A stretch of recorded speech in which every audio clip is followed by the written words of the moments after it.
नवी मुंबई व रायगड जिल्ह्यातील ताज्या बातम्या आणि घडामोडींसाठी सबस्क्राईब करा वादळवारा लाईव्ह चॅनल आणि दाबा बेल आयकॉन। खालापूर तालुक्यात जुन्या मुंबई पुणे महामार्गावर वावंढळ हद्दीत हुंडाई वेर्ना गाडीचा भीषण अपघात झालाय। या अपघातात एकाचा जागीच मृत्यू झाला असून 2 जण गंभीर जखमी झालेत। दिनांक 2 जानेवारी रोजी पहाटे साधारण 3 वाजण्याच्या सुमारास MH48A157 ही पनवेल दिशेकडे जाणारी भरधाव कार वावंढळ हद्दीतील अपघात प्रवण क्षेत्र असलेल्या पुलाजवळ आली असता कठीण वळणावरून चालकाचं गाडीवरील नियंत्रण सुटल्याने गाडी झाडावर आदळली। हा अपघात इतका भयानक होता की गाडी रस्त्यावरून भरकटली आणि थेट शेतात जाऊन थांबली। यात गाडीचा चक्काचूर झाला असून अक्षरशः चाके निखळली आहेत। काही ठिकाणी गाडीचे तुकडे इतरत्र विखुरले आहेत।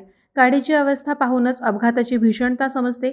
या भीषण दुर्घटनेत गाडीतील उत्तम जाधव वय वर्ष 28 राहणार कर्जत या तरुणाचा जागीच दुर्दैवी मृत्यू झाला, तर गंभीर जखमी दोघांना पनवेल कामोठे येथील MGM हॉस्पिटलमध्ये दाखल करण्यात आले। हे वळण अतिशय धोकादायक आहे। या वळणावर अनेक अपघात झाल्याची नोंद पोलीस ठाणे आणि रस्ते देखभाल दुरुस्ती करणाऱ्या कंपनीच्या दप्तरी नोंद आहेत। अपघात झाला की तात्पुरती दुरुस्ती केली जाते।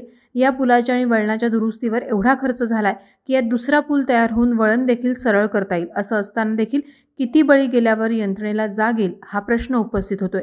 विशेष म्हणजे माजी आमदार आणि गतकालीन उपविभागीय पोलीस अधिकारी यांची संबंधित यंत्रणेबरोबर बैठक झाली होती, मात्र तरीही यात सुधारणा होत नसेल तर या अपघाताला कारणीभूत कोण असा प्रश्न सामान्य जनता विचारत आहे।